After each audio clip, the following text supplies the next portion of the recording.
Isaac and Jacob, and peace to everybody that's here in the name of Jesus. We're going to pick up part 2 of our 2-part series, False Pastors Beware. And we left off last week right in Isaiah 56, so I'm going to ask you to turn right back there, Isaiah 56, because we saw clearly that the Lord is warning us all over the Bible, Old Testament, New Testament, to beware of these false pastors, false shepherds, or false prophets. Jesus said in Matthew 15, beware of false prophets. They come to you in sheep's clothing, but inwardly they are ravening wolves. Paul said in 2 Corinthians 11, such are false apostles, deceitful workers, transforming themselves into the apostles of Christ. So we got warnings all over the Bible, brothers and sisters. This is some danger that we need to beware of, because the stuff that they are feeding us, spiritually speaking, is not going to help us get into the kingdom. It's going to hinder us, and we're going to end up in a lake of fire right with them.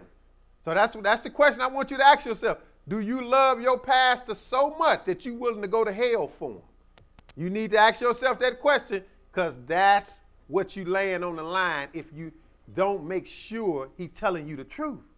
Too many warnings for you to get away with this. The Lord is warning you.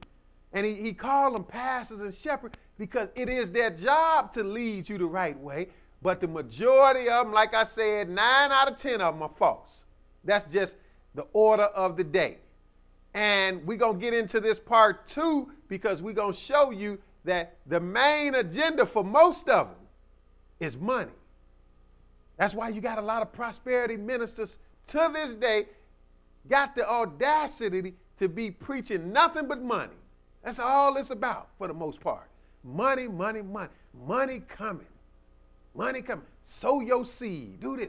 It's all about money. Well, that's what he started off here in Isaiah 56. He was telling you about these shepherds who can't see nothing. That's all they can see is money. Isaiah 56 and verse 10, false pastors beware. This is part 2. Hopefully you take this heed because time is short. Go ahead. His watchmen are blind. They are all ignorant. They are all dumb dogs. They cannot bark, sleeping, lying down, loving to slumber. See, now the Bible is telling you the watchman who's supposed to look out for you. It's his job to watch out for you and warn you of what's going on from the Lord. He blind. Like Jesus said, we read last week in Matthew 15, they are blind leaders of the blind, and if the blind lead the blind, they all fall into a ditch. You don't want to do this, brothers and sisters. You want to make sure you're not following a false pastor that's blind. And he said it here. He said his watchmen are blind, talking about the preacher. So again, brothers and sisters, it's not me per se talking about them. I'm reading you the Bible. This is what you need to listen to. His watchmen are blind. They are all ignorant. See, if I call somebody ignorant, you say, oh, boy, he's just up there talking about me. We reading the Bible. This brother reading the Bible up here. He reading it to you. You got a Bible. Hopefully you get it out and read it with us. It is saying this. I'm not making this up. His watchmen are blind. They are all ignorant. They are dumb dogs. They cannot bark, sleep, and lying down, loving to slumber. See, this is a good paying job for most of these preachers. Go ahead, verse 11. Yea, they are greedy dogs which can never have enough. And they greedy dogs. Not only is bad enough that they not giving you anything, they not feeding you anything, which is what the job of a pastor is, by the way, to give you something, not come to get something. We've been misconstrued. We've been deceived to think that it's our job to take care of the pastor. Look, it's his job to bring you something. That's what the whole duty of a pastor is, to bring you something, to feed you. But he's not feeding you what you need. He's feeding you garbage that's getting you messed up. So if that's not bad enough, he's not feeding you anything that you need. But more than that, he's steady begging from you. Begging, begging, begging.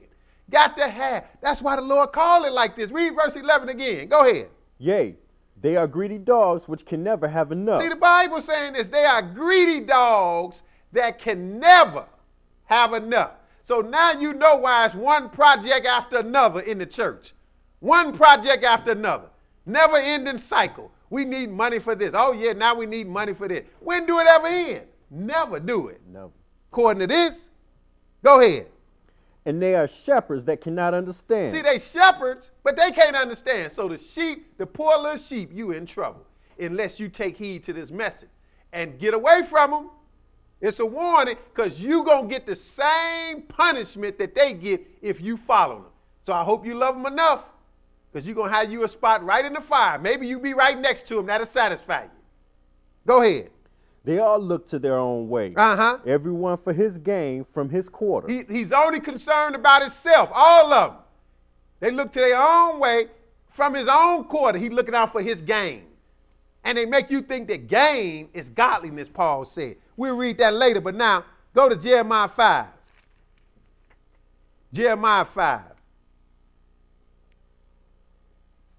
See, they running things, they controlling you for their own means, for their own purpose. And the sad thing about it is we eat it up. We love it that way. We love to brag about how we buy the pass to this and we buy the pass to that, and he haven't fed you anything. That's ludicrous. We like it, but it's going to come a day when you have to answer for that. That's what I'm trying to warn you. Jeremiah 5 and verse 30. Jeremiah 5 and 30. Go ahead. A wonderful and horrible thing is committed in the land. See, now the Lord said this is a wonderful and horrible thing. Wonderful simply means amazing.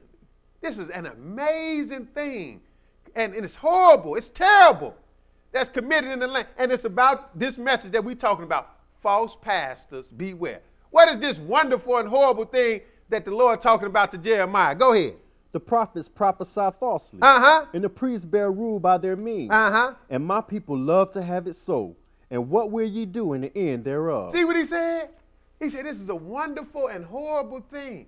That's why so many people trapped under these false prophets. He said the prophets prophesy falsely, and the priests, they bear rule by their means. So whatever thing they can use to control you, they using it to control you. And then it's turned around and said, and my people love to have it. So, boy, we love some false prophets, don't we?